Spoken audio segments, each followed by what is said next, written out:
হয় তাহলে তার মানে কি দাঁড়ায়, আমি মদ খাই।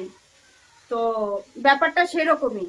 ক্লিপ ওর কাছে অনেকই আছে, কিন্তু সেখান থেকে যদি টুকরো টুকরো কেটে কেটে তোমাদেরকে দেখায়, আগে পরের কথা যদি না দেখায়, তাহলে আমি কি বলবো বলো।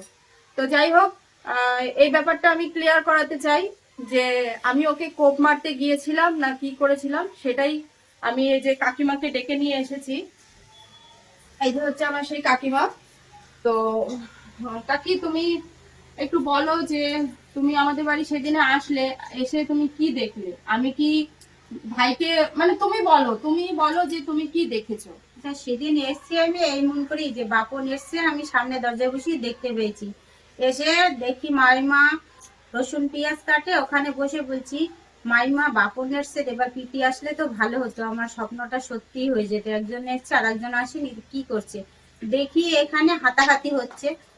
দিদি রয়েছে, গৌরী রয়েছে, বাপন রয়েছে, মাঝখানে দেখি মোবাইলটাও পড়ে গেল।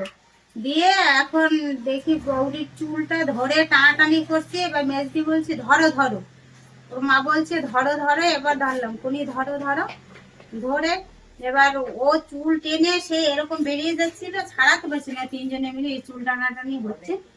এবার সেই ও অনেকটা দূরেই চলে গেছে বাপন, প্রায় 40 হাত দূরে।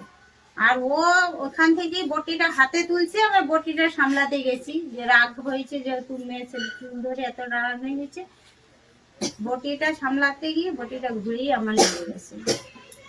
তা আমি কি